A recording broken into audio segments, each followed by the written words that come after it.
I now call this Bryan Independent School District meeting to order. Let the record show that a quorum of board members is present, that this meeting has been duly called, and that the notice of this meeting has been posted in accordance with the Texas Open Meeting Act, Texas Government Code, Chapter 551. The time is 6:01 p.m. I wish to extend a warm welcome to everyone present this evening. Please join me in a round of applause for our students from Henderson Elementary for their performance before the meeting.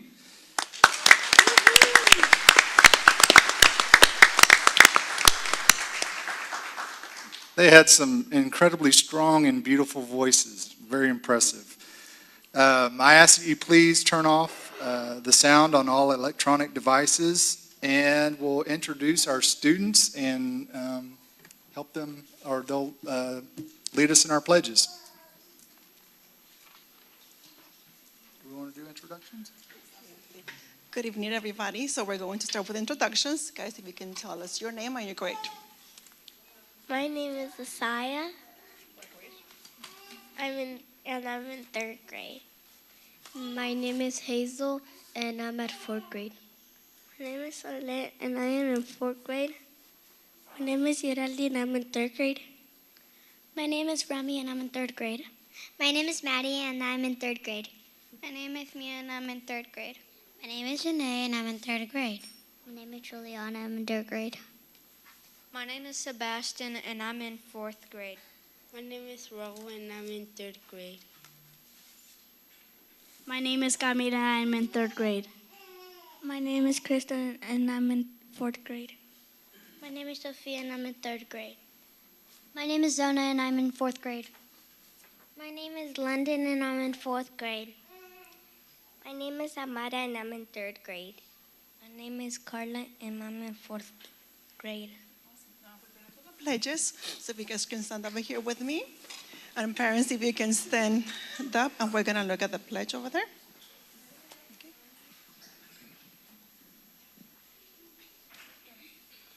Pledge allegiance to the flag of the United States of America and to the republic for which it stands, one nation, under God, indivisible, with liberty and justice for all.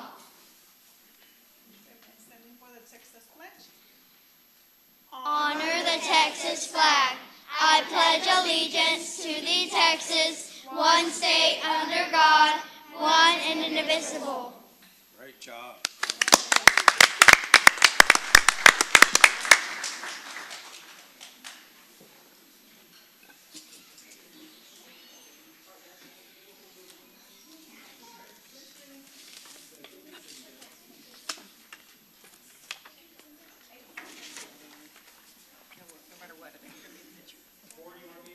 Sure.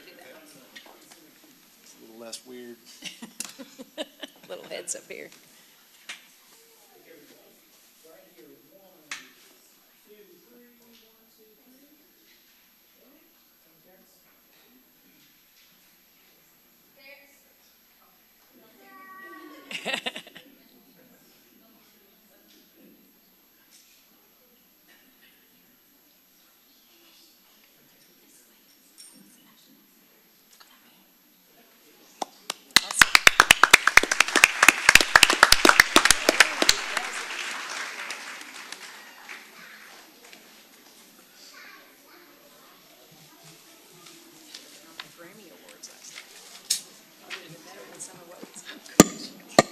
Yes, and I usually don't.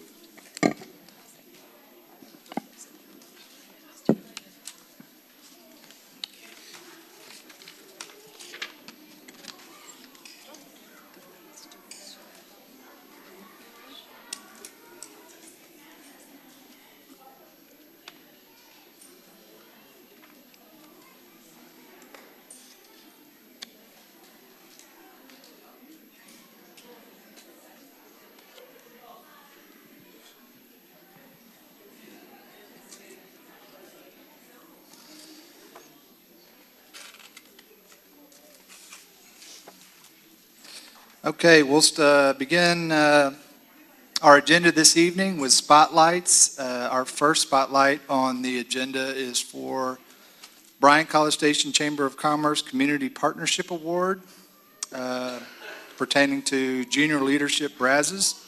We are going to reschedule the spotlight for the Community Partnership Award for the Chamber of Commerce and the Junior Leadership Brazos students due to a scheduling conflict. The students are attending a required training tonight, so we will bring them back later this spring and recognize them along with the Chamber of Commerce. Second on our spotlight is Bryan Collegiate High School recognition. I'll let Dr. Christina Richardson, Director of Advanced Academics, share the good news. Come on, my friend. I'm joined tonight with Dr. Caperton. So this is in recognition of their AVID Award, or finals of AVID Awards. So AVID, Advancement via Individual Determination, is a nationally recognized college and career readiness system that supports students in developing the skills, habits, and academic behaviors needed for long-term success. AVID is implemented school-wide through instructional strategies and also through elective classes that provide targeted support for students with strong potential. The AVID framework helps schools build a culture of high expectations and equip students with the tools to succeed in advanced academics and beyond. And Bryan Collegiate has this in spades. They put this system to work every day. So in recognition of that, they received an extraordinary national recognition through the National AVID Office that they had been nominated for a National Site Team Award, an honor reserved for only 4 schools out of more than 7,200 in the nation. A site team is a dedicated group of educators who are leaders who guide the campus-wide AVID implementation by strengthening instructional practice, expanding college and career readiness systems, and monitoring student access and success. The nomination reflects Bryan Collegiate's exceptional commitment to rigorous instruction, student opportunity, and strong culture of academic support. We proudly congratulate their entire team and are excited with their representation of Bryan ISD on a national stage. Dr. Caperton is going to introduce her team. Yay! Okay, guys, come on up here, ladies. So we have Amy Carrion, our AVID 4 teacher. Stephanie Fuentes, our AVID 3 teacher. Wave to the board this way. Hi.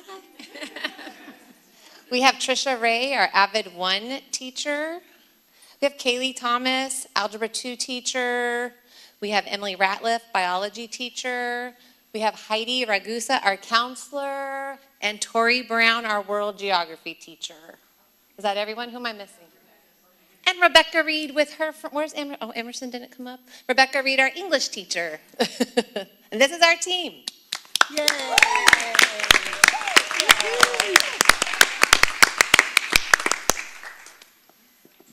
Dr. Caperton, do you want to mention just really quickly to remind us, we know, but for the world to hear that you guys are an AVID showcase site and people from all over the state are about to travel to Bryan ISD to listen and learn from you? Yes, so as you will soon hear from my presentation, we do implement AVID school-wide, and we are having an AVID showcase on February 25th, where people from all over the state are coming to see what we do as a site team and how we implement that into our classrooms and campus-wide. So we're very proud and excited about the work that we've done, and more importantly, the results we're getting in our students. Congratulations. Thank you.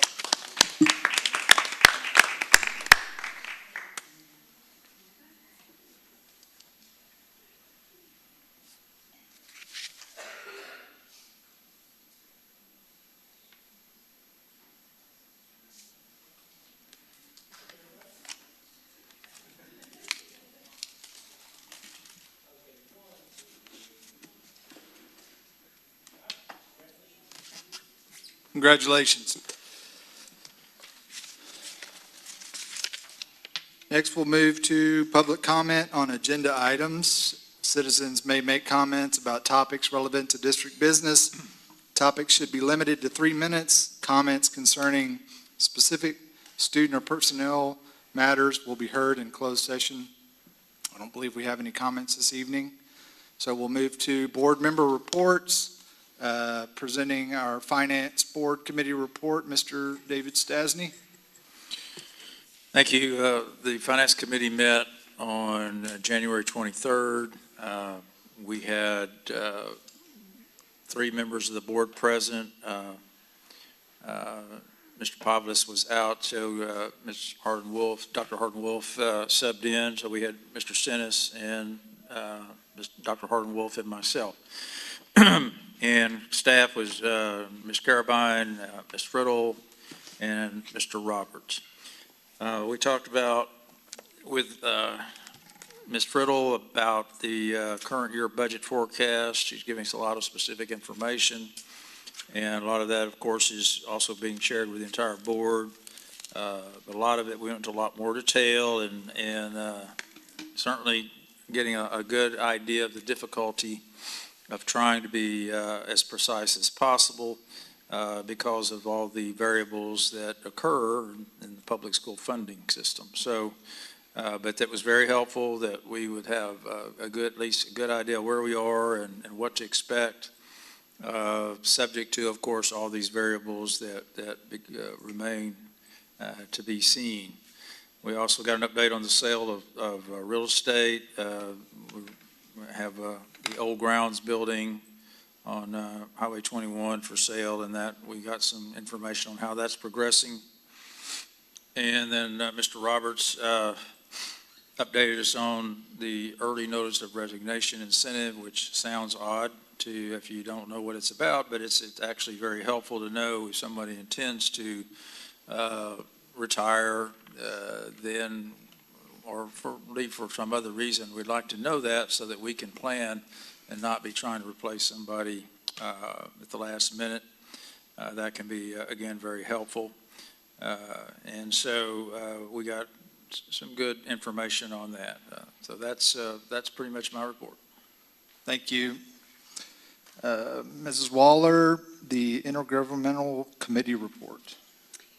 So the meeting, it was held January 20th, and members of our ISD that were there was Hugo Ybarra, Derek Rush, myself, and Felicia Binford. And the main part and the main gist of this intergovernmental committee meeting was actually the need for baseball and softball facilities in the area. Both ISD presented the existing and upcoming facilities that we would have to offer, and a group called the 12 Baseball, actually they're a company, a corporation that owns and fields baseball teams in this area and other cities, made a presentation that if we had more facilities in the community, they could fill probably any baseball and softball fields that we have available almost every weekend of the year. So Destination Bryan was there and the city of College Station were there, and it was all about pushing the need for more softball and baseball facilities for our youth in the area. Thank you. Mrs. Waller, will you also present the Executive Board Committee report? Yes. So the Executive Committee met January 14th. The members that were there, or the people that were there, Ms. Carabine, Mr. Bryan, Ms. Binford, myself, Ms. Norma Friddle, Dr. Brian Merrill, and Tommy Roberts. Ms. Norma Friddle gave us information, the forecast discussion about the status of our current year budget, follow-up discussion related to the CFO's monthly board presentations related to budget development, discussion about current use of the former Central Distribution Center facility. Dr. Merrill updated us on procurement, architect selection process, and the next steps as far as architect selection. and overview of the process for future construction delivery methods. Sounds boring, but it's really important, promise. Thank you. Thank you. Moving to our first information item, campus improvement plan updates for Bryan Collegiate High School, MC Harris High School, Sadbury Intermediate, and Rudder High School. Executive Director of School Leadership, Linda Montoya, will be introducing our presenters. All right, good evening. So we are, I think, on either week 4 or 5 of our campus principals coming and presenting their critical focus areas from their campus improvement plans. So this evening you will hear from 4 more of our principals. And so I'm going to start off with just a little bit of a review as to how our campus improvement processes go. So we always start with our board goals. And so all of our campus goals are aligned to what our board goals are.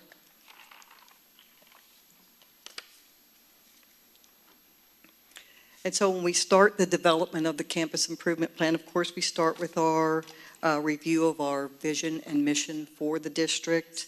And like I said, our board goals and our district improvement plan. And a few of the requirements per the state and federal government include a comprehensive needs assessment. We have to have measurable objectives for student performance. We have to have strategies. It has to include the budget, and it also has to have a defined timeline. A few of the things that we do together with the campuses to support our campuses as a district and campus teams. We do campus support meetings every Monday, so a group of district staff go to campuses. We walk classrooms, we talk about data, we talk about progress, talk about needs. So we do that. We come back and talk about our classroom walks that we've done for that day. We have our foundation, so these are our safe and civil schools, our trend data walks. We're also collecting data during those times to look at each individual classroom and how they're progressing. And we also do our campus support team, so our C&I department are in classrooms all the time. And then we meet with campus principals each 6 weeks, and usually there's a little PD section that goes along with that campus principals then can turn around to their teachers. And then this year we've added the Texas Instructional Leadership. This is happening at our intermediate schools and our middle schools. So this is a lot of observation feedback. So we're in classrooms observing, but it takes principals through the coaching cycle. So in classrooms observing, and then looking at areas where teachers can grow, providing feedback to those teachers, and then following up after they meet with those teachers. Then there's a follow-up meeting to discuss how can we get better, and then they go back and watch it happening. So this evening, you're going to hear from 4 of our fabulous principals. We'll have Dr. Desiree Caperton from Bryan Collegiate High School, who will start us off. And then we'll have Dr. Karen Casper from MC Harris High School, Mr. Alfred Scott from Sadbury Intermediate, and Mrs. Rachel Layton from Rudder High School. So we'll have Dr. Caperton come up first.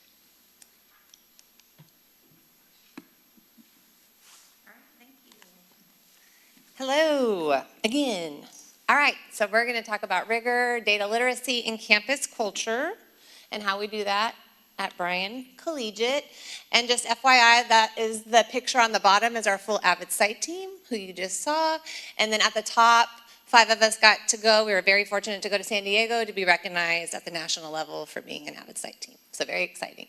So starting with rigor, we have full implementation of Avid.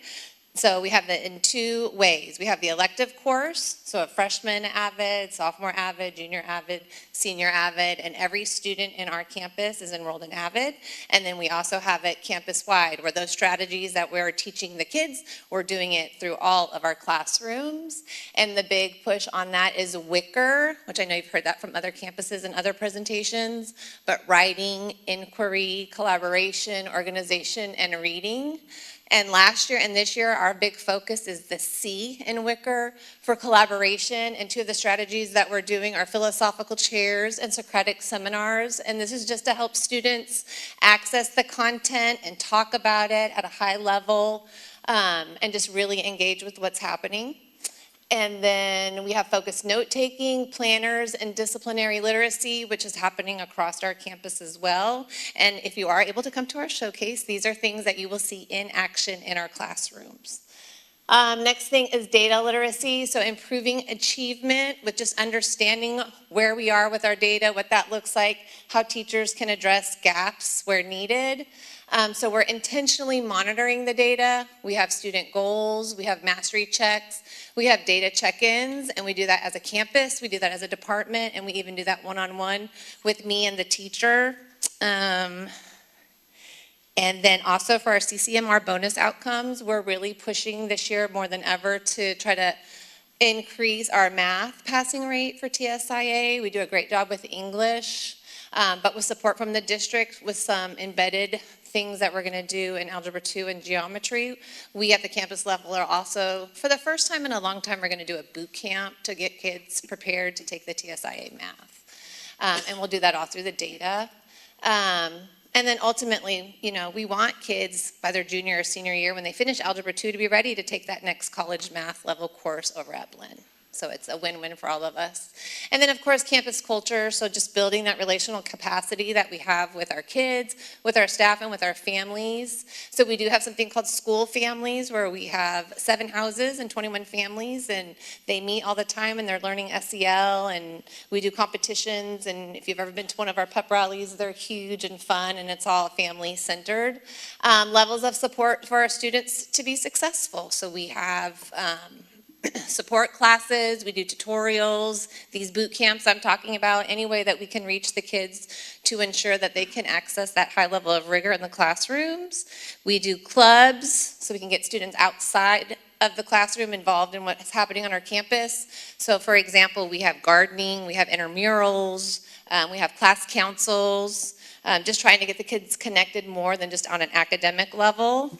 And then we use student leaders to better organize our family engagement events. And so one of the latest things that I just did is I have something called a principal pin that I give to kids to recognize them for, you know, doing something really outstanding. So for example, at the beginning of the year, we had a junior student organize an Orange Out Day for one of our students who overcame leukemia.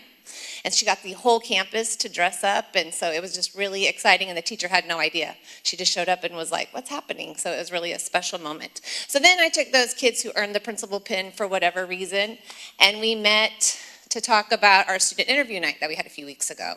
And there was a component that they shared with me very honestly that they did not like, and that was like what we're doing with our parents.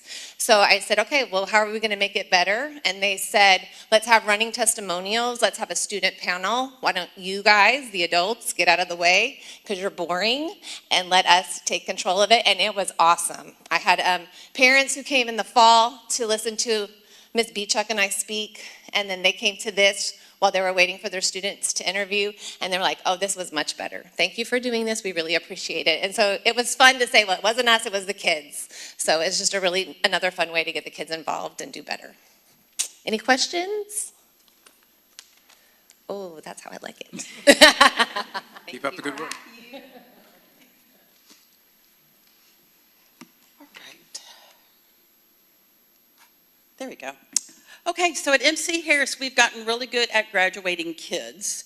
We graduated more than 200 kids last year, but as you know, when you go to our graduations and you look in the back of the book, they all say, I want to go do this, or I want to go do this. And there are things that Bryan ISD offers.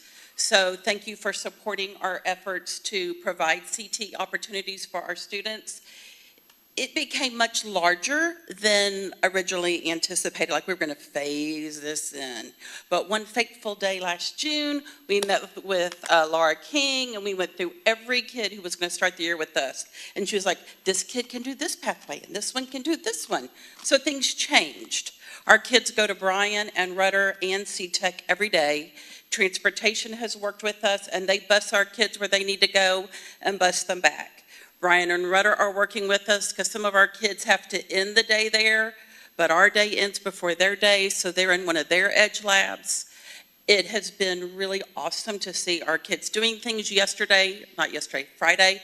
Some of our kids went and did the concrete pour with everybody else, so it was fun today to ask them about that.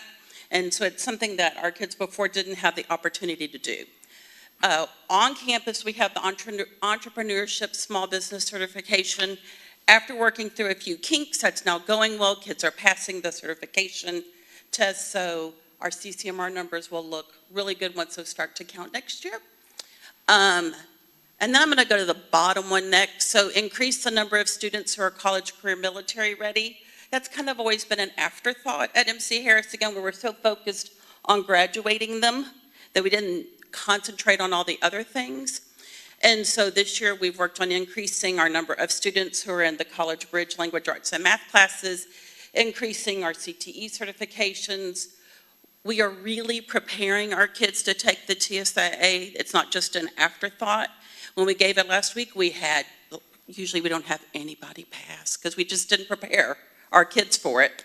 Last week we had several kids pass math. We're giving it again tomorrow, but we kind of give it pretty often because our kids turn over. And then we went to every classroom as an admin team, gave the same presentation so that every student and every teacher heard exactly what we expect for college, career, military ready. We've also talked about it with our staff. So a lot of it was educating the adults so they can work to help us educate our students.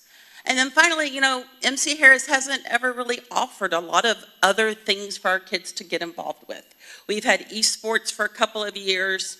This year, they actually are competing. And this year, the Garden Club started. That's where y'all Stepping Stone came from, was from the Garden Club. There's a book club, so it's kind of student interest. Chess club is now starting, and so is a crochet club. So it's like whatever the teacher kind of is willing to do, kids that I can't believe want to do these things are doing these things. And so we really feel like that's engaging them. We are providing activities that our kids are getting to do. The attendance incentives are really fun things. So this bottom picture, they did a Halloween carnival, and the kids got to participate in that. We're trying our second dance ever in a couple of weeks. And then we still do our graduation walks and receptions. They are always the Friday before graduation if you ever want to come. We walk the halls about 12:50. We have a little reception in the library. Lots of parents come, lots of family. So it's a big celebration day. They take pictures, they eat treats, and then we graduate the next week. Questions for me? You mentioned that, I think you said that the kids are always provided transportation to go back and forth by the district. I don't think everybody out in the world does that, and that is a significant commitment on our part that we pretty much have had for many years, where we didn't really want to just say, okay, if you've got some parent or somebody else who can, move you around and, transport you here and there, then you can participate. Otherwise, well, that's too bad. And we try to not have that philosophy. And it does cost, I think it's, at least we've always felt like it as a board, that it was worth the expense. So I'm glad that we're still doing that, and I think it does, I'm sure it does increase the ability of kids to participate. Yes, it does. In the past, when a kid moved to us, if they were in a program, they did provide their own, but this year we have so many more kids, and the only way really to make it happen was through transportation. And kids that really need to come to MC Harris, if they're in a CTE class, their little application says to me, I want to come, but I don't want to give up welding or cosmetology. And I'm like, you don't have to. And so that's really helping out the kids who really need us for credit recovery, but they really want to keep the CTE piece. I'd like to just point out that I love the stepping stone.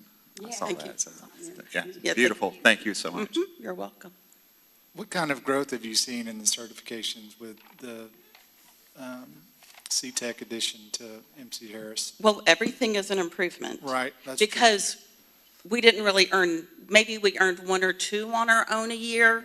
We were gifted by whatever Brian Rudder and Collegiate sent us. So, you don't know the numbers that have passed. I mean, I know it's upwards of 10 that we've had pass already, the entrepreneurship small business test. Yes, I think it's 13. Okay.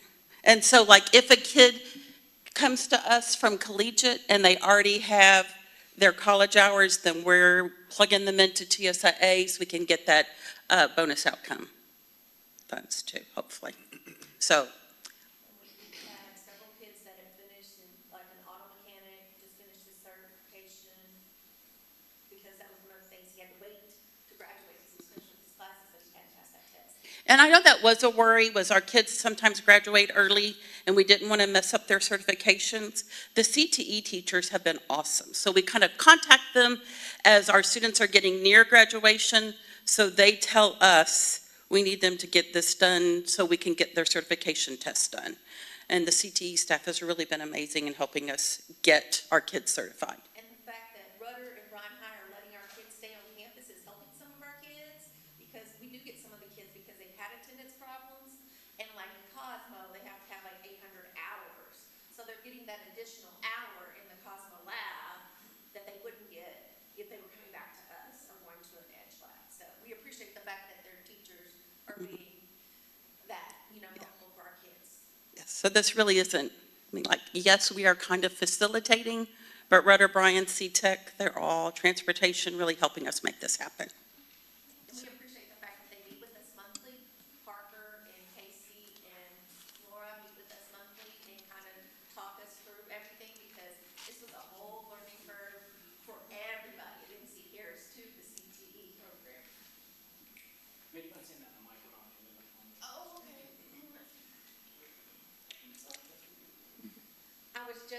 I was just saying that we appreciate that once a month we get to meet with Casey and Laura and Parker about CTE, and they kind of tell us everything. It's been very helpful. We kind of started that later in the year because we really didn't know what we didn't know.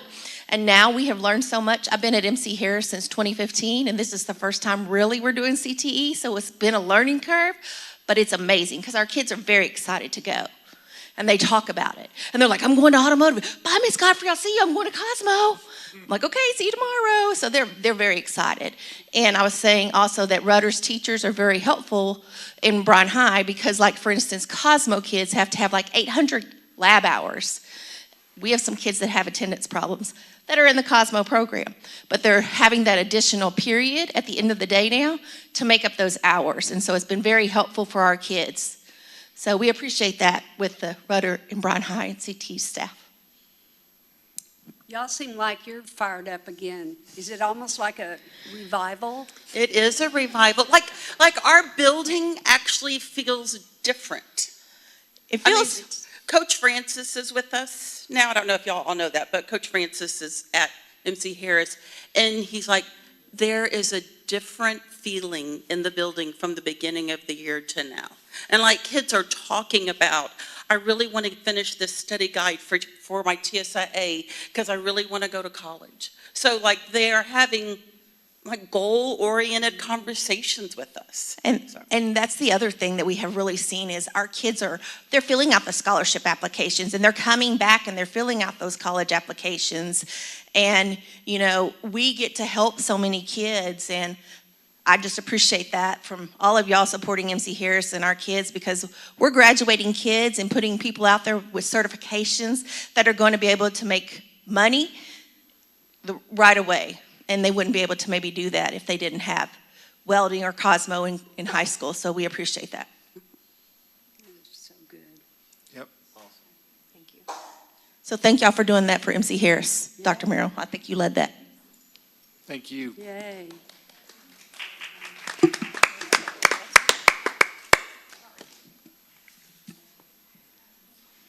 We were just joking over there. It was like, there's no way I can match that. Like, Why do I always go behind the people with the most energy? Like I have none. But I will tell you guys this. So the Bryan ISD vision is children first always. And I know that from the day that we opened the doors of Sadbury, we've honored that vision. And taking on the vision there was engage every student every single day.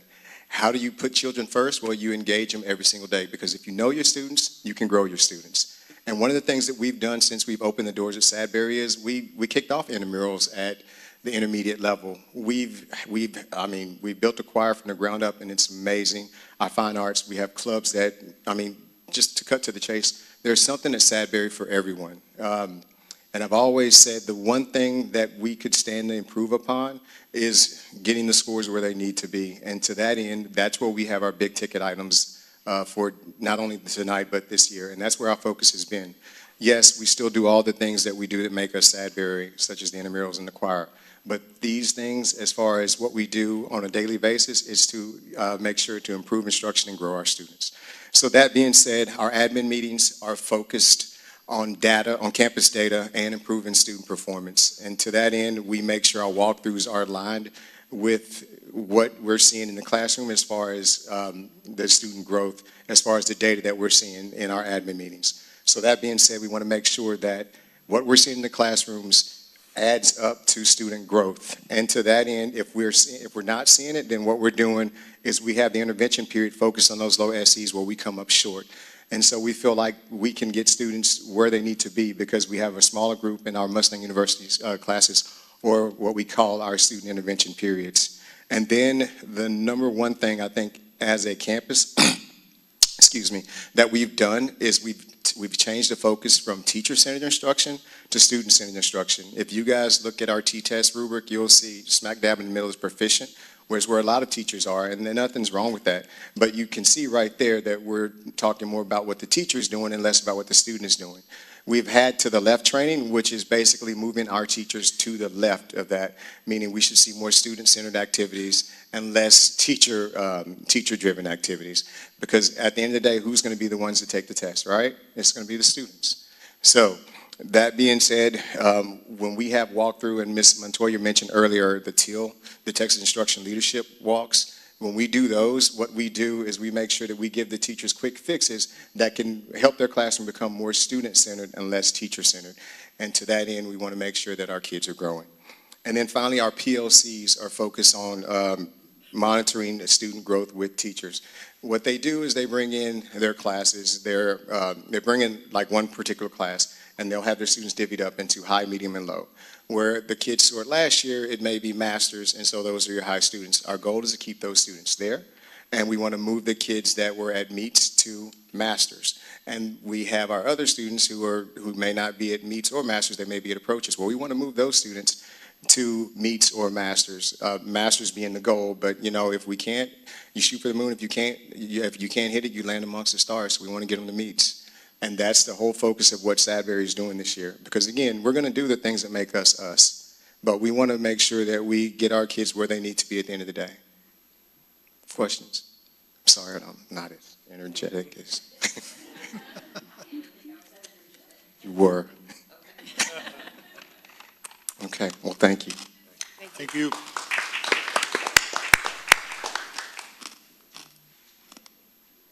Oh, thank you. Okay, so these are 3 things that we have been consistently focusing on in professional development this year. These are really 3 areas that we knew we needed to grow in, that we needed to concentrate on. And so we reviewed them with department heads and kind of asked for their input, and then we develop them and do them at all of our professional developments. So the first one is kind of like everyone's talking about, but at Rudder, data-driven instruction to improve learning outcomes. At Rudder, we talk about keeping kids engaged bell to bell. And so that doesn't always necessarily look like doing work or being in an activity, but when students finish an activity, what are they doing? Are they reading a book? What are they doing? And so we want to see our kids engaged bell to bell at Rudder.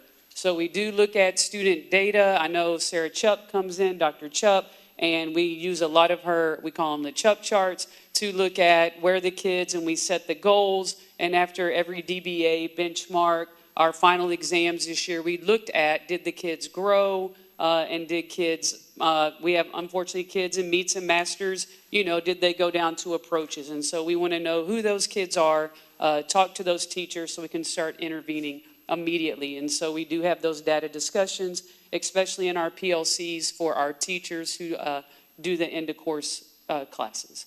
So we do frequent mastery checks in class, and kind of those two bullet points really go together. So once you take the mastery check in the class real time, then we want the teachers to already have planned out what are they going to do with it. So if the teacher does not, or if the student does not show mastery, how are they going to immediately reteach it? Are we going to pull to a small group? If the student does understand it, what are we going to do to reinforce that skill?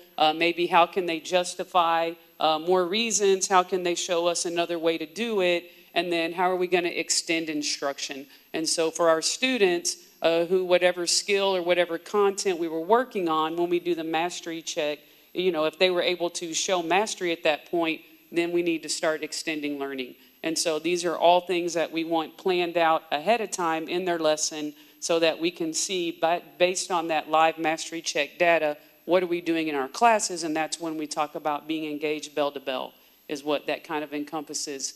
And then kind of like Dr. Caperton and Dr. Casper talked about the CCMR and the outcome bonus. The outcome bonus has been an area where Rudder we identified where we want to improve.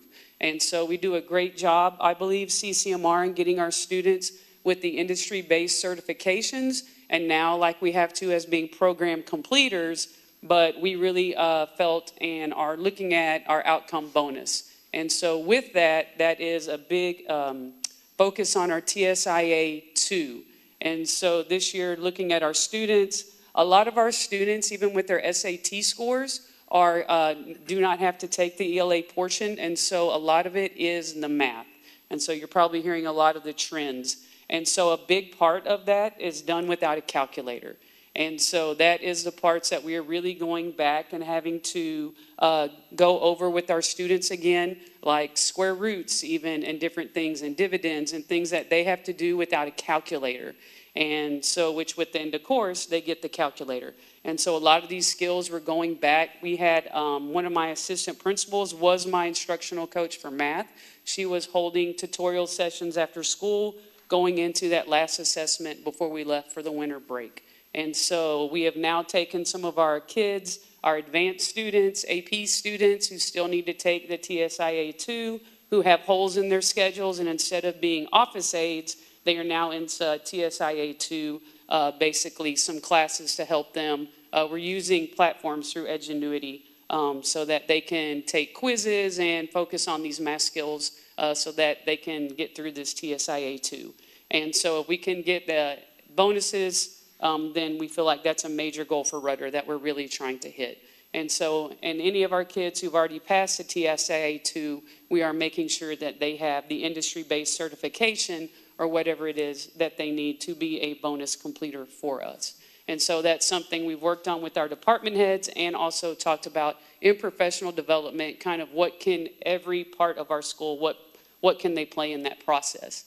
And then the last one is classroom structure. You have to have structure in the classroom. And so once again, it's the safe and civil champs. It is teachers have to have that posted at all times. We use lesson implementation plans, and so we expect for the students to always know what the teacher expects of them behavior-wise, and also to have procedures in your classroom, just the simple things of if we're going from being in our desk to a lab, how are we moving? We have 1 minute. Are we picking up, a test tube going? What are we doing? And so we always want to see that structure in the room because it's only fair to the kids that they know the expectations of them in the room. And so we feel like if we have these expectations are clear for all of our students, they know what we expect, and then it opens up everything else as far as the engagement and them wanting to be in the class. And so we're doing that. We have lots of other things we do for culture and parent and community, but these are our 3 big focuses this year because we believe this is what obviously will have the biggest impact on our accountability. So, questions? Thank you. Thank you. Thank you.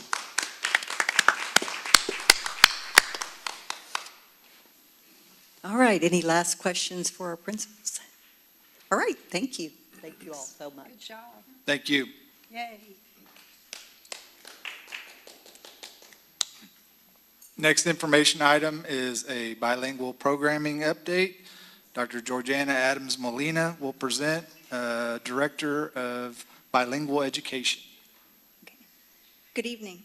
Tonight I'm joined by Daniela Garza Ramirez, our principal from Henderson Elementary, and Juanita Ontiveros, our principal at Neal Elementary. They're here with me tonight to continue the conversation of the possible transition from our current bilingual program towards a one-way dual language model. First, let's look at what we currently offer. We have 3 programs. We have ESL, two-way dual language, and an early exit transitional model. Our ESL program is where our emergent bilingual students, our students that are learning English, are taught in English-only instruction alongside their English-speaking peers using academic content supports. Our two-way dual language model is a biliteracy model where students are taught in both English and in Spanish, and ideally the class makeup is 50% native English speakers, 50% native Spanish speakers. And then finally, our early exit transitional model uses native language supports in pre-K through 2nd grade, aiming for a rapid transition to mainstream English-only classrooms within a few years. As we review our programs each year, we identify areas in which we can better serve our students. This proposal is to transition from the existing early exit program to the highly effective one-way dual language program. This strategic shift shows the district's commitment to fostering biliteracy, ensuring high academic achievement, and celebrating the cultural and linguistic assets of our student population. Why the change, moving from exit to biliteracy? The current early exit model focuses primarily on rapidly transitioning students out of specialized language services and into English-only instruction. The new one-way dual language model represents an investment in long-term success, recognizing that maintaining and developing the student's home language is a powerful foundation for learning English and succeeding academically. This change would align with the Texas Education Agency. TEA strongly prefers and promotes dual language models, as research shows they lead to bilingualism, biliteracy, and better academic outcomes for emergent bilingual students compared to other models. So where do we have these programs? Our current programming provides support through ESL at every grade level on all campuses. We have our two-way dual language program on 3 campuses, 3 elementary campuses, and 1 intermediate campus. We have our early exit program in pre-K through 6th grade at 10 elementary campuses and 2 intermediate campuses. The proposed bilingual programming. The district is considering transitioning from an early exit model to a one-way dual language program. This would allow students to receive instruction in their home language and in English. In both a one-way and a two-way dual language program, Spanish-speaking students receive instruction in both English and Spanish. The key difference between the two-way dual language program is both English and Spanish speakers are taught together, while the one-way dual language program serves only the Spanish-speaking students. By having both types of dual language programs on a campus, this will allow for more balanced class sizes on those 3 campuses. There are multiple benefits on many levels for implementing a one-way dual language program. Through dual language programming, students will have the opportunity to build both English and Spanish over a sustained period of time. The model supports biliteracy. Research and state data show that long exposure to bilingual instruction yields stronger academic and literacy outcomes than early exit models. Beyond academics, these programs enhance cognitive development, foster positive cultural identity, and expand future career opportunities for students. In addition, transitioning to the one-way dual language model allows us to fully leverage the expertise of our certified bilingual teachers who are very well equipped to provide high-quality instruction in this model. In addition, streamlining these pathways provides much-needed clarity and consistency for our families as their children progress through the district. Finally, dual language is the most widely implemented bilingual program model across Texas and is strongly, again, supported by TEA through funding, guidance, and professional development. Stephen Covey, an expert in school leadership, said it best when he said, "Strategic planning is not about what we are moving away from, but rather what we are moving towards. It starts with trust. Trust starts with transparency. Engaging stakeholders throughout the process brings the transparency that will develop that trust." We have had many meetings with our stakeholders and have engaged them throughout this process to develop that trust. Meeting with principals, teachers, families, and community members has been an invaluable asset to shaping and guiding this conversation. Through the conversations with campus leaders, teachers, and family and community members, it is evident that a dual language model has support. Initial meetings with principals have been positive, noting that change supports having more students be able to attend their bilingual zone campus and streamlines the enrollment process. In addition, principals are very well aware the benefits of a dual language program, most stating and acknowledging that it is a more effective model for English language acquisition. In addition, they recognize that students will have the opportunity to continue to develop their home native language over time. And biliteracy. One principal said, "Biliteracy for all students. Thank you. It will only make our students better prepared for the future." Our process to gather comprehensive stakeholder feedback also included feedback from teachers. Teachers also recognize the many benefits of dual language, from long-term academic growth, again, to biliteracy. One teacher said, "The benefit of the one-way dual language program is that our students will stop losing their native language and will be truly bilingual." Finally, we invited parents and community to participate in this conversation and found an overwhelming positive response to the proposal. Over 100 parents either attended one of 3 face-to-face meetings or participated in an online survey to provide feedback. From the survey, 90% strongly supported the transition from early exit to one-way dual. 100% believe that learning to read, write, and speak in 2 languages should be a goal of a bilingual program. Many parents echoed the benefits already mentioned by teachers and principals, stating fluency in both languages and learning English faster. One mother said, "Como madre, pienso que es mejor que los estudiantes aprendan los 2 idiomas. Es lo mejor para el futuro de mi hijo. As a mother, I think it is better that children learn in both languages. It is a better future for my son." So what are our next steps? We have identified needs and are proactively planning for training, oversight, and student transition support for a smooth implementation if the proposal goes forward. At this time, you will hear from our principals and their thoughts on transitioning to one-way dual. First up is Juanita Ontiveros from Neal Elementary.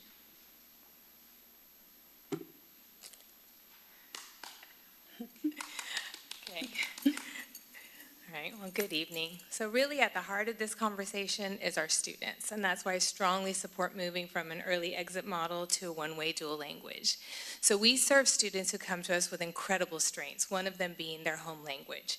And one-way dual language allows us to build on that strength without asking them to give it up too soon.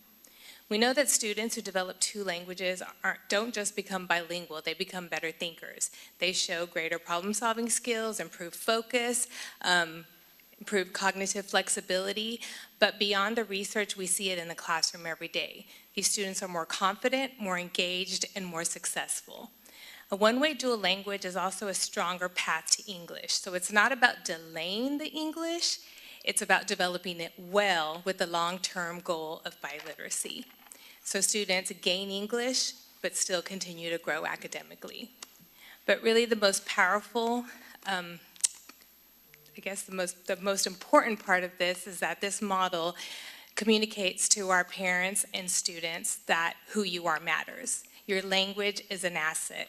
your culture is valued. And when our students feel that, they become, they just rise and our families become more committed and connected. So this shift isn't about a program change. It's about raising expectations, honoring our students' identities, and really doing what's best for our kids. So, thank you. Good evening again. So I'm the principal at Henderson, and I am lucky enough to have two programs. I had the two-way dual language and then the bilingual. And I cannot tell you enough the difference that it makes when we're going through all these tests. And as you saw, all the kiddos that were here, they are in the dual program. This weekend, we worked hard, and we had the UAL, and we got the 2 trophies, English and Spanish. And again, all my students work super hard, and they're able to translate back and forth. I was super surprised and proud of some of my boys, especially because you can tell they speak English more, but then he did the spelling in Spanish, and he got second place. So it's that translation that we want in our students, and I see the difference for our students in the early exit program, that they don't have that confidence that we want to give them. As soon as they get older, they start getting more English, which is great, I love that, but they start losing the home language, and then when you're asking them questions, they have to think harder to answer you. So again, I've seen the difference in the programs I taught when I was a 4th grade teacher. It was in the one-way program, and my students had to be walking 1 week English, 1 week Spanish, and they were able to do it. And that achievement, the scores were higher whenever we have that. And again, like when I go, what Juanita said, that by literacy and for the parents too. The parents come to Henderson. They love Henderson because we have dual. You saw how many parents were here tonight. Same thing for the weekend. I had a full house for UIL, and they fight to be at Henderson because we have the two-way. So now we can offer more to more parents that are going to be knocking on our doors to be fighting for the spots. I cannot tell you how many parents always get mad because a kiddo did not get into the two-way dual, but now I can tell them, hey, I have one more place for your kiddo in the one-way dual program, and they trust whatever we tell them, especially if it's at 50-50, which I know that we haven't gotten to the models. But again, parents love that, and I have parents from all over, everybody starting emailing me, hey, when do you have openings? When can we go see your school? Because they really want their students to be bilingual. And then I see it as they get older, all of my students go to Bryan collegiates, to all of them, and then they come back and they give back. So again, our students definitely do way higher in academics because of that. And I love it again because they come back and see us. I have some teachers that went through the dual language program and then again to Bryan Collegiate. So it's that building that capacity with their families because they want to serve and they want to do it, and they really have the respect and the love for that bilingual and that bilingualism. And again, we just want to increase the scores and make great thinkers of all the students and for them to be able to translate quickly. So thank you. That's my 2 cents on that. Thanks.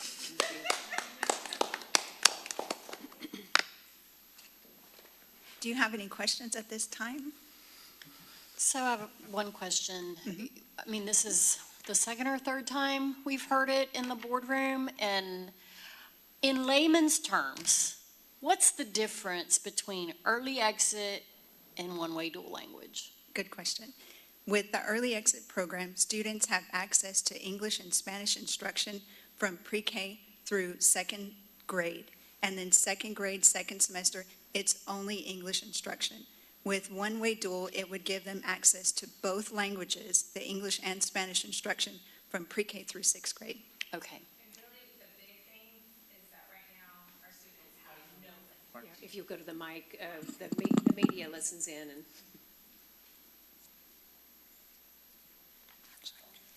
I guess the big thing is right now our students have no language. So they are Spanish speaking only. They come in and and again, they do need to learn English. So it's not about delaying the English, but they're not developing their native language. And research shows that if they develop their native language, then that transition becomes much easier, and then they are biliterate. So right now we're moved through, it's like Spanish 1 year, and then it's English, and they have no language. Okay. And So early exit is exiting too soon. Yes. Yeah. Yes. Okay, I have a friend that works at A&M and in the bilingual program, and she's like, this is such a good move for Bryan ISD. It's supported by literature.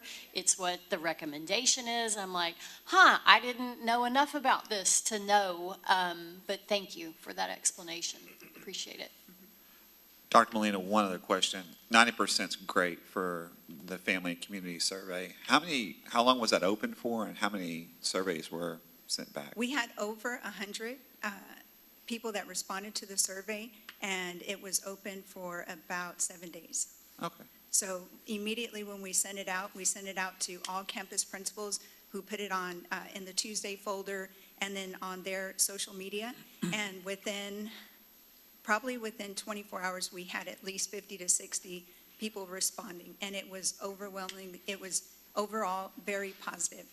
When I reported the 90%, it was strongly support, or neutral, and we had, I believe it was 4% that were that did not support moving towards a one-way dual language program. But overwhelmingly, 96% were either strongly support, or we're at the neutral level. All right. Thank you very much. Would you reiterate how the teachers feel about this? Because I've been out and about now for several years listening to them at the checking in with superintendent, and my understanding is they desperately want to move in this direction. And one teacher in particular explained it the way you were describing, that they come to us with maybe Spanish as their first language, but they're they're 4 years old, 5 years old, 6 years old, so they haven't developed an adequate level of proficiency in Spanish for reading, writing, et cetera.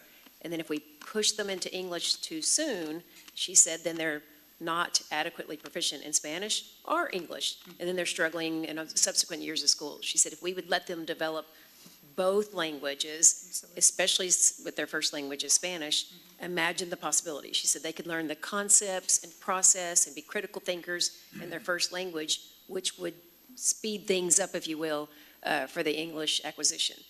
Did I just say that the right way? Oh, absolutely. When you're looking at learning in your primary language and your native language, it accelerates and facilitates learning English because you're building that foundation upon which you build the house. So if the foundation is not there, the structure is not going to last. So absolutely, the teachers, it has very deep roots here in Bryan with, meeting with Ms. Carabine, talking to the teachers, our bilingual collaborative meetings. Teachers have been, since I've been here for 7 years now, have really wanted us to think about transitioning to a one-way dual language program, again, for biliteracy. And then also the goal of any of our bilingual programs is English language proficiency. This is just, biliteracy would be the additive goal.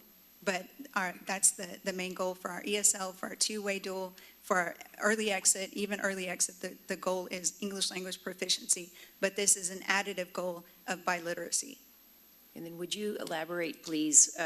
We want to determine mastery of content with all the assessments, especially the state assessment, STAR in particular. What will we do if we transition to ensure their success with that, knowing this is a different approach so they're ready to take it in English when that day comes? Yes. When we have the framework in place, basically students are going to receive 50% of their instruction in English, 50% in Spanish. But we're looking at a language of assessment calendar that goes on top of that, and we're looking for mastery of the content in those various languages. But ultimately, again, the goal is English language proficiency. So most of our students that will be participating in the program will take the STAR in English. But again, the additive bonus is the biliteracy that will be a result. With the two-way dual language program, we already have that model, and my scores are way higher. So my students are getting 50-50, and they switch either between the day or by week, and the students follow that same model, and they're ready for assessments. Because the parents, again, throughout the years, they have been getting used to, they know that in kinder, they switch every other day.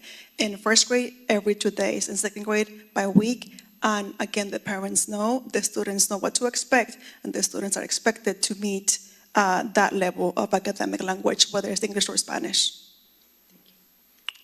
Question, and it sounds like this is kind of a no-brainer, but I guess I'm just kind of curious if there's been any other school districts out there, any other data out there that supports that, hey, when you've made this change, it's a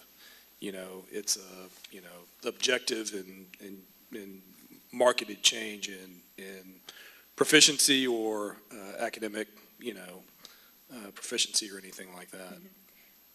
Over the past probably 3 or 4 years, TEA has incentivized school districts to really consider implementing dual language programs through funding, through weighted funding and so forth. So a lot of school districts, when TEA said this is the best model for educating our emergent bilingual students, really started exploring transitioning to that. And one that comes to mind is Aldine. Aldine ISD, I believe it was last year or the year before that, they started transitioning from what we have, the early exit model, to the two-way dual language model, and they phased it in over time. But when you're talking about Fort Bend, Houston ISD, Austin ISD, they all embrace a dual language program model. Let's just kind of follow up on that comment question. It's kind of a mystery to me that it took so long to decide that that's better. I mean, I see the advantages even aside from speed, but of course the idea with the early exit was early exit. It was supposed to be faster, and I'm just sort of puzzled and I guess a little disappointed, not in you or the presentation here, but that there doesn't seem to be a downside from the way y'all described it, and so the dual language. So it's just a little, as I said, a little frustrating that it took TEA and some other school districts to do it for us to realize, oh, that's better. So, and I only say that because I want to be sure when somebody asks me the question that it's not anecdotal, that it's faster, it's factually faster. Yes, sir. When you're looking at, research has supported dual language models for 20, 30 years. But when we're looking at Texas Education Agency and the idea of the paradigm shift from early exit English only to biliteracy, that has definitely gained some traction in the past 3 to 4 to 5 years for TEA.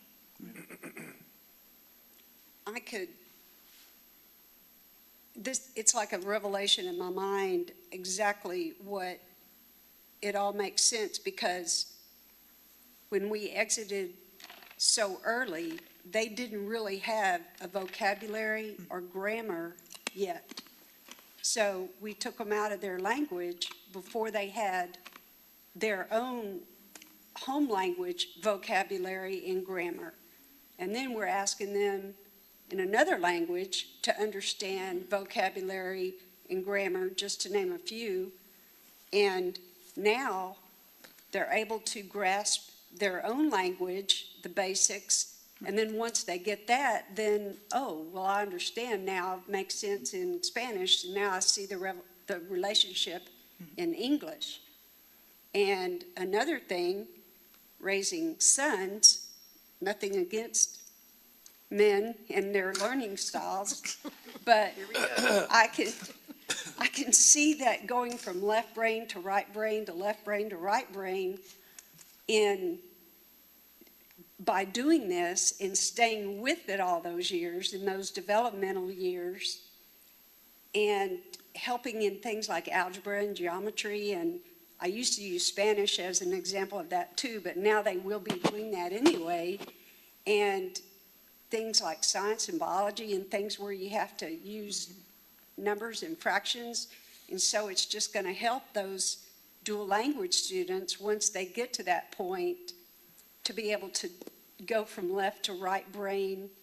And so I would love to have a study done. I mean, not that we could do it, but it would be really interesting. This would be a Barbara thing. You know, it was so numbers. I'm sure she dreams in numbers and stats. And so to where we took our kids now, and then we took our students once we developed this, and see the difference in the scores of our students that went through this dual language, say in a decade.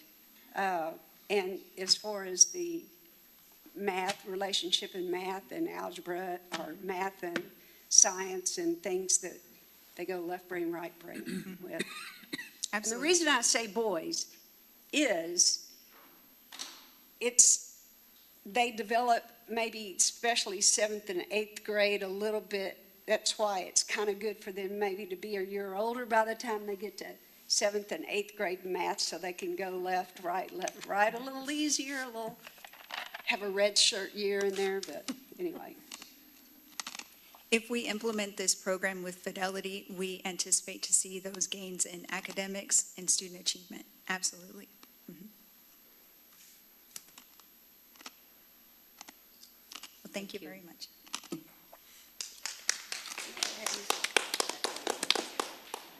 Thank you.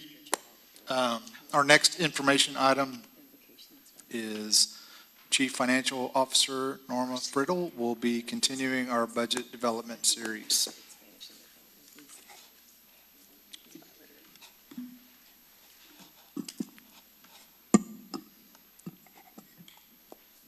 Good evening, Mr. President, board members, and Superintendent Carabine.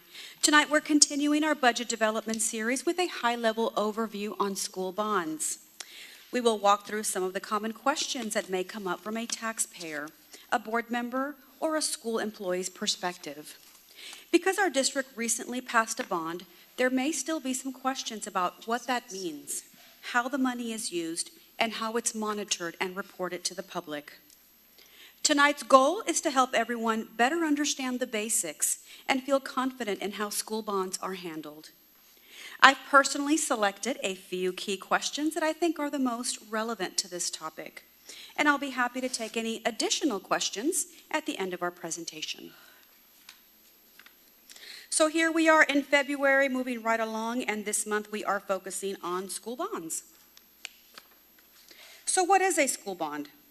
A school bond is a voter-approved loan that a school district uses to pay for buildings and major improvements. It is paid back over time through property taxes. Just like a homeowner pays a mortgage over many years, a bond functions in a similar way. What is the difference between a bond authorization and a bond sale? A bond authorization is about permission. It gives the school district permission to ask voters to approve a bond, and it sets the maximum amount the school district is allowed to borrow. At this point, no money is received and no debt exists. A bond sale happens later. That's when the district actually borrows the money by selling the bond and receives the cash. Bond sales can happen in phases, and this is when repayment begins and the debt is created. So in simple terms, a bond authorization is getting permission, and a bond sale is taking action by actually borrowing the money. So why are school bonds so attractive to investors? School bonds are attractive to investors because they are very safe and provide steady, predictable income. In many cases, the interest investors earn is tax exempt, which makes them even more appealing. Unlike stocks and other riskier investment options, bonds don't swing up and down as much, so they tend to hold their value when markets are volatile. That combination of low risk, reliable returns, and tax advantages makes school bonds a popular investment choice. So what can bonds be used for? The single most common misconception is the belief that school districts can use bond money to pay for teacher salaries. This is the #1 source of confusion during bond elections. Voters often ask, why are we building a field house or buying buses when we should be giving teachers a raise? In reality, school bond funds are legally restricted and can only be used for long-term capital projects such as building new schools, major renovations, safety and security upgrades, and technology infrastructure. School bonds cannot be used for daily operating costs like staff salaries, routine maintenance, classroom supplies, and food service operations. Why can't the district use its regular budget or its savings instead? It's simply not realistic for districts to use their operating budgets to pay for major capital projects. Think of this like buying a house. You don't pay cash for a home. Well, most of us don't. You get a mortgage, and you pay it over time. Bonds are our mortgage. Our regular daily budget is for people and power.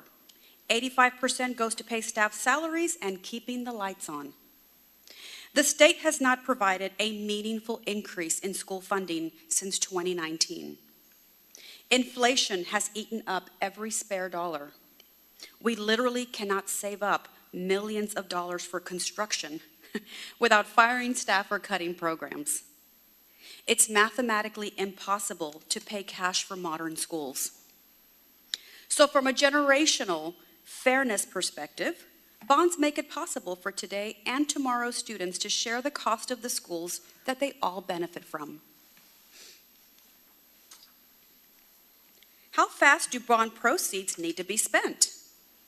Our goal is to spend 85% of bonds within the first 3 years after the bonds are sold.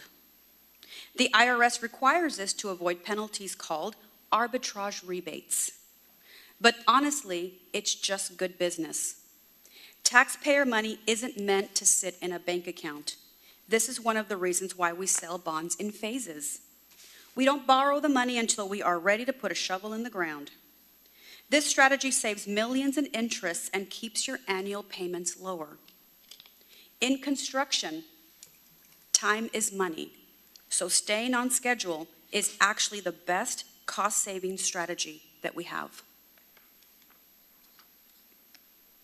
So I mentioned arbitrage rebate a moment ago. What does that even mean? In plain English, arbitrage is making profit on borrowed money. The IRS forbids this. They give us tax-exempt status to build schools, not to play the stock market. For example, if we borrow at 3%, but invest idle cash at 5%, the IRS generally requires us to pay that extra 2% back to the federal government. There are some exceptions and rewards for efficiency, and these are called safe harbor rules. If we spend the money quickly enough, the IRS lets us keep that interest profit. For example, if we buy buses or technology within the first 6 months, after selling a bond, we get to keep those interest earnings. For larger construction, if we hit specific benchmarks like 45% within the first year and finishing by year 2, we are also exempt. Essentially, the faster we work, the more money stays in our district. But ultimately, it's about balance. Moving efficiently without rushing and protecting the quality, safety, and our taxpayer dollars. How much will this bond cost me as a homeowner? Because the INS tax rate is staying flat at 27 cents, the cost depends entirely on your home's taxable value. In an earlier session, we talked about how school taxes are calculated per $100 of property value. The bond did not increase the tax rate. The INS tax rate remains the same at 27 cents. What the district cannot control is how much your property is valued at. So to estimate your cost, you take your property value minus exemptions and divide that by 100 and multiply that by 27 cents. This gives you your annual bond cost. And the final question I saved for last because it gets to the heart of trust and accountability. How does the district ensure bond funds are spent properly? Protecting this money starts long before we spend a dime. We build meticulous budgets first, so every dollar has a specific job. We will invest in our own staff by giving them high-level construction audit training to ensure that people managing the daily details have the expertise to spot issues, challenge costs, and protect the district's budget. There will be checks and balances at every level to ensure that every dollar goes exactly where our voters intended. We also live by the motto that transparency beats perfection. We know we aren't perfect. Nobody is. but we promise to be open. We will keep an open door with our community, sharing project photos, real-time timelines, and honest updates. Because we want you to trust in what you see and not just in what we say. So here we are. We have talked about the checking account, or revenue, the mortgage, school bonds, and the math behind your tax bill. Our next stop is something called a VATRE, and that stands for Voter Approved Tax Rate Election. It's exactly what it sounds like, and it changes how districts can access additional funding. So stick around because that is our next interesting topic. Thank you. Be happy to take any questions. It was great. I learned something new. I didn't know what arbitrage thing was, so thank you. Thank you. Thank you. Feel enlightened. Very good. Oh, lovely. Thank you. Moving to our consent agenda, the board can remove any item from the consent agenda if applicable. If there are none, I will entertain a motion. I move approval of all the items listed on the consent agenda. Second. A motion was made by Dr. Harlan Wolf and seconded by Mrs. Waller. All those in favor say aye. Aye. Any opposed say no. Motion passes.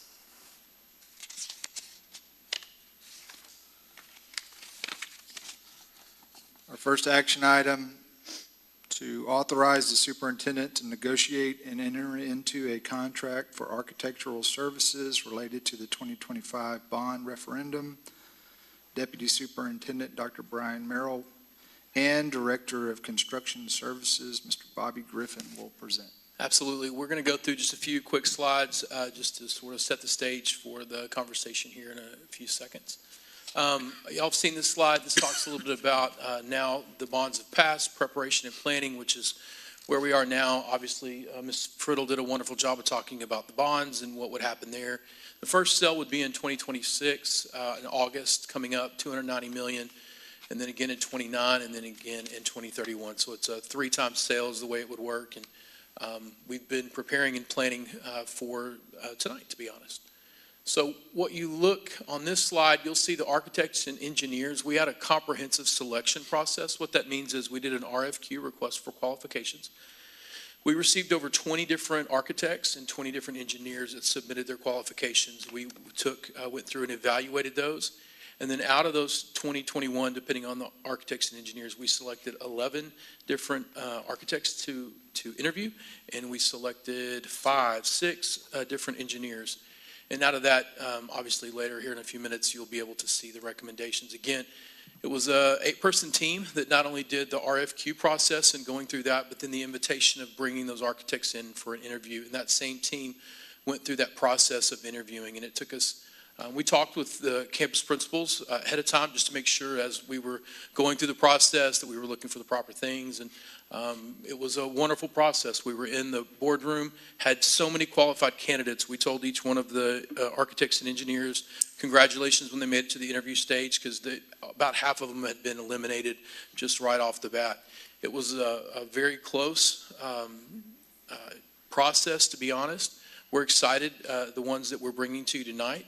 Truthfully, there were so many wonderful architects and engineers, but we did obviously have to make a decision, as difficult as that is. And so where we're sitting right now is February 26, 2026. And what we're doing tonight is allowing you all to give Ms. Carabine permission to negotiate the project packaging and then the fees. And so the architects would be contacted.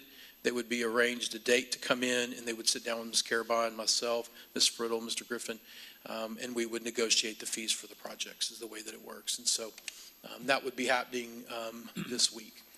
We would then begin the design phase. That would last from February to September, depending on the project.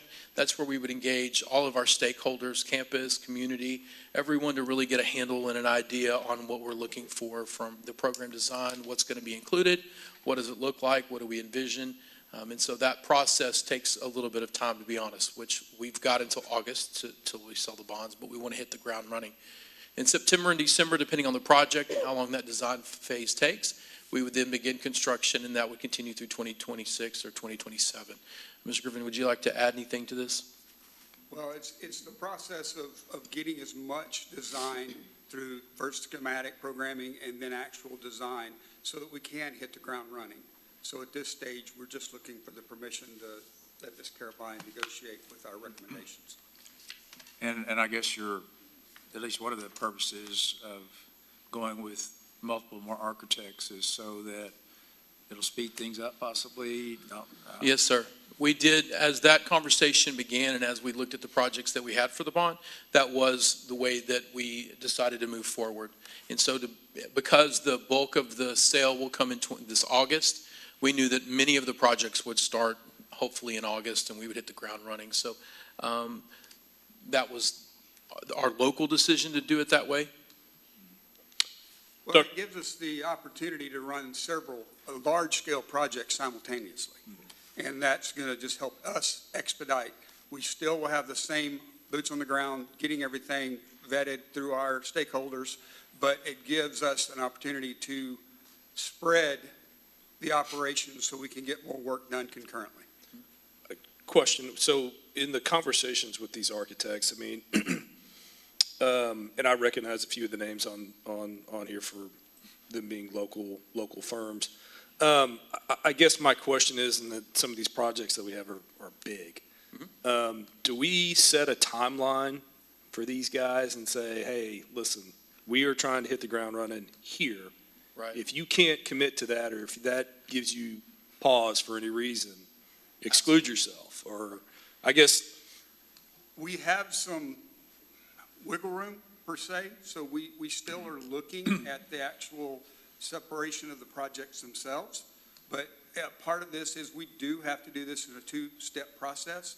So now that we're getting to the negotiations, we can look at fee schedule, but we also can talk to them about what their current schedule's like. How many people, what are they going to be able to commit to the project? Sure. And I ask only because whenever you're out in the community and you're at the grocery store, I get people tapping me on the shoulder going, win, win, win. So, yeah, and we've attempted to, that's part of what you're seeing that's difficult to represent because we haven't announced the project groupings yet. And even when we announced the architects, we haven't really announced what projects they are getting. So that would be then the negotiation, assuming all goes well, then we would begin the timeline. I give an example here of kind of a larger project. In a lot of cases, if it's Bryan Collegiate, we'll know we want to open it on the following date, right? So we would sit down and talk about that. Merrill Green Fieldhouse, when could we get in? When could we tear it down? How long would it take to build? You take some of the bathroom renovations and other renovations at the middle school and or the intermediates and elementaries, those are probably going to be a summer project. So as soon as instruction's done, you've got a couple months to finish those projects out like we see with phase 3 is happening. So we began that process. So depending on the project, we'll backwards design similarly to what we do in instruction. We know when the test is and we know when we got to get through it. And so we'll do the same thing. We kind of know how long the projects will take. And so that begins the countdown, if you will. But you build in wiggle room as he talked about. So, and here's an example. For example, the timeline for design is 8 to 10 months. We've indicated that on the previous slide. Construction is 8 to 36 months. And Norma said that we've got in a lot of cases, substantial completion could be anywhere from 9 months to 2 years, 3 years, something like that. Bryan Collegiate High School, obviously the design March 26 to January 27. Construction, and then you just sort of go through. Again, these are all ranges and just timeline scenarios, not exact. We would work with the architects on exactly what that looks like. And the bond packaging and priority projects, we, again, have not grouped them, but we just put this up there for some general consideration to look at it. And we spent quite a bit of time talking not only with the interview committee, but then those that would be on the ground experiencing the project. So, for example, Ms. Layton and Mr. Boheis, we spent time talking about what that would look like and what they wanted it to look like. And so you could see that there's some natural groupings, and at the same time we started sort of with an idea of one, and as the committee interviewed, we did make a change that we all feel really comfortable with. Any questions? The same process we've done for engineers as well. I assume during the negotiations, if there was a problem, we're not obligated to go with that particular architect. And could one of the other 11 that was interviewed be brought back in? Well, we're recommending 7, and the way it would work is we could go to one of the additional 7 that are in that pool. So what we're doing is adding these names to the pool, and then Ms. Carabine would be able to negotiate fees. And if, for example, one of them came in too high, and we couldn't find a common, or we couldn't bring it down, and we didn't feel comfortable, we could move on to another architectural firm. And in this case, firms that are selected could more than handle the projects that we have listed. You want to share the next steps after tonight, when the board would expect to see you back in the boardroom? Yes, and ma'am. what that entails? I think, fortunately or unfortunately, depending on your preference, you're going to see us very regularly in the boardroom giving updates. So I don't know if that's a good thing or a bad thing, but we're going to run everything through you the same way, in different ways, but we're going to talk to the stakeholders. We were at Bryan Collegiate on Friday talking to them about the projects and just getting some general ideas. They've already got a spreadsheet, multiple spreadsheets of what they think needs to be added. Tommy would probably find that to be the case for sure. And we're meeting with head football coaches tomorrow, Derek and Josh, to talk again about the projects, because there's some orchestration and movement that we want them to start thinking about so that we're prepared for it. So the answer is you'll probably see me at almost every board meeting. Sorry. It's exciting. It's tough. I move approval of the superintendent to negotiate and enter into contract for architectural services related to the 2025 bond referendum with SZS Architect Studios, Pack Design Group, GLS, VLK, PBK Sports, and Arcadis, as presented, as these firms represent the top 7 firms based on the evaluation scoring. Second. A motion was made by Mr. Stennis and seconded by Mr. Stasny. Is there any further discussion? All those in favor say aye. Aye. Any opposed say no. Motion passes. Our same presenters will stay for our next item, which is to authorize the superintendent to negotiate and enter into a contract for engineering services related to the 2025 bond referendum. It's really the same thing, same presentation. We did the engineering interviews. Mr. Griffin can talk a little bit about the engineering the process and the way that those projects are broken up. So, reality, we do not need to use architects for every project. What we do need, depending on the safety and security and the cost of the project, is a professional engineer stamp. So what we've done is we also interviewed engineering companies that can specialize in what's called design builds. And this is our chiller. So it's basically MEP stuff. So it's mechanical, electrical, and plumbing. But they get to actually design the replacement of a chiller, which we have a lot of that priority maintenance, the electrical upgrades, things that we can do to reduce our cost, still get the design we need, but we're, in most cases, replacing like for like, making sure we get the appropriate efficiency and the things that will help us with our M&O, but at the same time also not pay for services that we don't need. So that's why we specifically set this aside and then have recommended 2 firms to take us into our priority maintenance and those type activities. So you're comfortable that instead of 7, 2 is sufficient because of the type of work? Well, instead of designing an entire building or an entire space or remodeling that space, in most cases, we're specifically talking, hey, we know this chiller is past its lifespan. We need to replace this chiller. But to do that with the cost and to meet the criteria of regulation is we still have to have a professional engineer stamp. They provide that stamp, they oversee it, and we basically only have the one firm instead of an overseer of an architectural firm. It is fairly common practice. Well, one of the things that I've been concerned about in the past, I don't know how good a job we did or how, if we didn't, but is looking at it from energy efficiency standpoint with all our buildings. And I feel like sometimes that was not a focal point, and it doesn't have to always be most important thing, but it certainly in my book is very important because we don't know where energy costs are going in the future, but they're probably not going down a whole lot. So I guess that's part of it. Are these firms capable of dealing with that? Yes, sir. It's part of our interview discussions and criteria. Reality, this is the one opportunity that we have that we can put money back into M&O.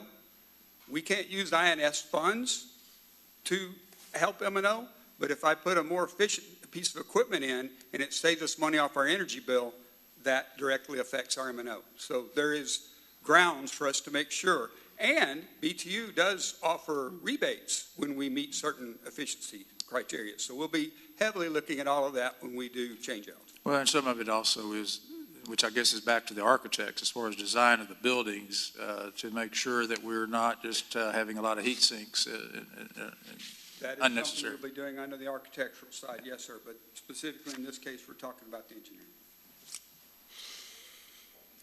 Again, the two engineering firms that you have there are large enough to do the projects honestly by themselves. So the fact that we've got two, we feel really good about being able to move through these projects. I move approval of the superintendent to negotiate and enter into a contract for engineering services related to the 2025 bond referendum with E3 and Clary Zimmerman as presented, as these firms represent the top two firms based on the evaluation scoring. Second. A motion was made by Dr. Harlan Wolf and seconded by Mr. Stasny. Is there any further discussion? All those in favor say aye. Aye. Those opposed say no. Motion passes. Next, we will consider approval of the purchase of over $50,000 for the replacement of kitchen and cafeteria equipment. Assistant Director of School Nutrition Services, Sandra Baxter, will present.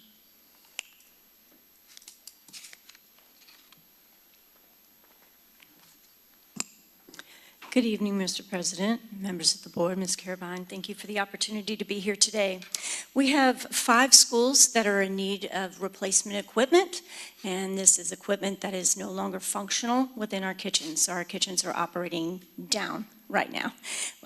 We are in need of steamers at Crockett, Henderson, Bowen, and SFA, and we are needing some pass-through warmers and coolers at Mitchell Elementary. Each of these has been reviewed, and the RFP, the entity has been selected, and the equipment has been approved by the Texas Department of Agriculture for capital expenditure request. So, any questions? I got a question. I think I'm looking at the bid. Where's the price? The price is not on this analysis. The analysis was looking at price as a portion of that. We were looking at the other criteria that you see there as well. Okay. It says purchase price on here, and then it kind of slides over to the right with. Yeah, like that's based on points. It's not based on the dollar value. Okay.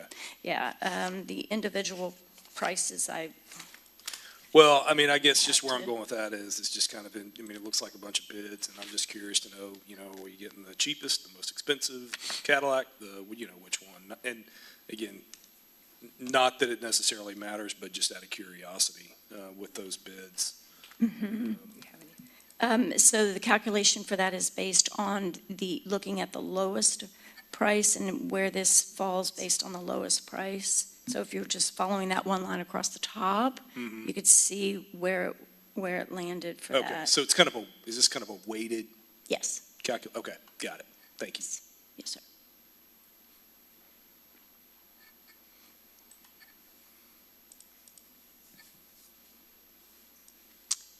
I move approval for the replacement of the kitchen and cafeteria equipment listed to commercial kitchens in the amount of $141,350 as presented.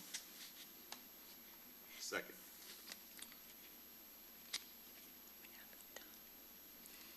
A motion was made by Dr. Harlan Wolf and seconded by Mr. Pavlis. Is there any further discussion? All those in favor say aye. Aye. Any opposed say no. Motion passes. Y'all probably already knew this, but just in case, would you explain a little bit about the way this is going to be paid for? And Sure. Yeah, Sure, yes. So, we appreciate you saying yes, though. yes, thank you. So each of these equipment needs that we have will be paid for out of the fundings of my department budget. So this does not come out from school district funds. Some of it might be from our fund balance, but it's entirely from the child nutrition budget. Right, not our fund balance. This is separate and apart. Right. And I'm Child going to- nutrition fund balance. Right, and I'm going to oversimplify this, but it's basically a fund that it's a use it or lose it. So they want you to reinvest in your equipment, and we don't take that lightly. We don't just spend the money because we have to. We have a replacement cycle based on the age and condition of our equipment. So it's a methodical process on the back end to know what needs to be replaced. And we also are keenly aware that if you don't use it, then we could lose it. And I just saw several superintendents posting in a group that I belong to, and they're actually struggling with their school nutrition fund, and some of them are really struggling, is what I'm understanding, and they're having to cut and outsource and do some things pretty drastic to get back on their feet. So I applaud you because we have a surplus most often. So this is a very good problem to have, that Yes. we have money left over after what I'm hearing in other school districts right now. So congratulations, you're running a really tight ship. Thank you. Thank you. Next, we will consider approval of the purchase of over $50,000 for fine arts band trailers, Deputy Superintendent Dr. Brian Merrill, and Director of Fine Arts Jacob Justice. Jacob is over at the Performing Arts Center, I believe. If you haven't seen Cinderella, you need to head over there. If you're watching, stop this and go over there because it is unbelievable. Very entertaining. The kids were incredibly talented, no doubt. But what you're seeing is part of the 2025 bond. This was voted in. We're so excited. They've begun the process a few months ago of designing the trailers, and we've got Bryan High's brand new trailer up there in Rudders as well. We're excited. We need to be able to get this kind of underway so the design, we can pay for it and buy the trailer.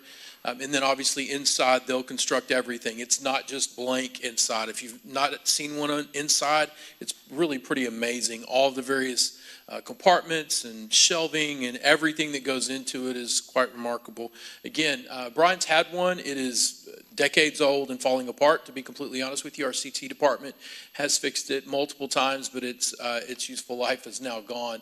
That design was worked on by not only our communications department, but really by the campus itself and our fine arts director. Communication department did weigh in, which I appreciate so very much. And again, you see the design there. I think it's striking. When it drives in, you'll be able to identify where it is. Bryan, Texas is the pride of Bryan, and this is the design of our fine arts department and the directors on each campus. This is the rudder design, and it's not going to do it justice, but behind the rudder regiment and the logo there is Point de Hoc. That is key to what is the reason that we named it after Mr. Rudder. So when you know anything about that, the campus has really owned that. In fact, the front conference room is the Point de Hoc conference room, and they've named all of the various places, not something like gym number 1 or gym number 2. They fully owned it and have embraced the idea of what that is. And so that bluff, that 100-foot bluff is behind it. And so the grit and determination that it took for him to climb that, for all the soldiers to climb that, not only obviously is the namesake, but also is represented there on the trailer. And similar designs, but different. We let them have a little creativity in that. And I had the opportunity of talking to both directors, and they were so very proud of the design and just what it stood for. Again, this is Rudder's first trailer. They've never had one before. So this is a growth, not only in the program, but just in what they're capable of. So we appreciate it. Again, we're going to sing this from the rooftops, being able to show what we asked for. You said yes, and promises made, promises kept. So this will hit the ground running for sure. I'm definitely in favor of the trailers, but I also see a little good news, bad news here. The good news is one bid was substantially lower than the other, and the bad news is there are only 2 bids, and I just wonder, wow, if we could have gotten 5 to 6.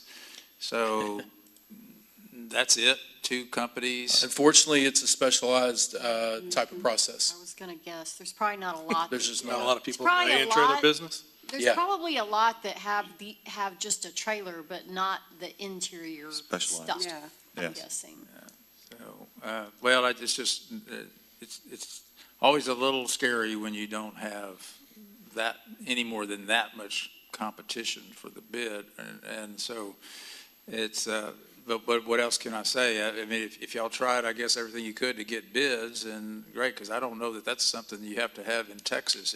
Could be made anywhere and shipped here, just like a motor vehicle. So, I guess I'll, I'm certainly in favor of the trailers. I just, when I saw the differential, that was kind of shocking in and of itself. It was like 40,000 or so a Yes, sir. piece, difference on the two, so. Career opportunity right there, getting the pantry. Yeah. I bet if Jacob was here, he could, Yes, I mean, ma'am. yeah, you're standing in I for him. apologize. He could probably answer that question. Yeah, So- we talked about it. To be honest, there's just not a lot of companies out there that Yeah. honestly do the work. And they've also have relationships and know who's available in the marketplace, and these were the two that submitted it. So, And again, you know, my computer went weird, so I'm not looking at that, but I'm sure there's other things involved about with warranties and, you know, Yes, ma'am. knowing the company and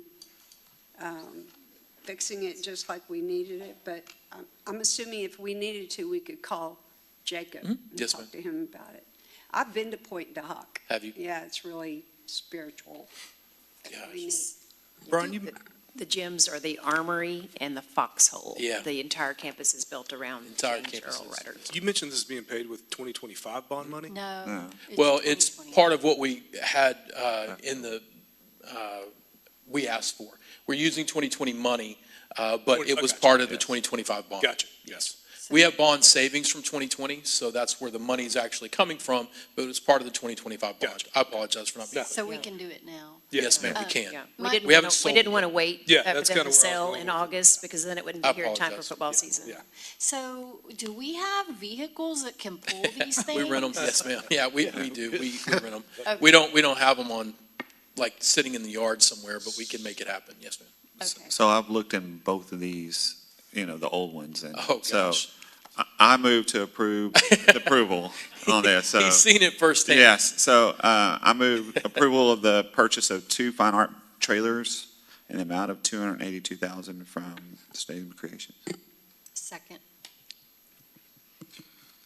A motion was made by Mr. Pavlis and seconded by Dr. Harlan Wolf. Any further discussion? All those in favor say aye. Aye. Any opposed say no. Motion passes. Thank you. Big one. Yeah. I think that's it. The board will now convene in closed session to discuss the following items as allowed by the Texas Government Code, Chapter 551.074 and 551.0821. No voting will take place in the closed meeting. Any action the board wishes to take as a result of discussion in a closed session will occur after the board reconvenes in the open meeting. The time is now 7:48 PM.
board reconvened in open session at 8:34 PM. No action was taken in closed session. There being no further business, the meeting adjourned at 8:35 PM.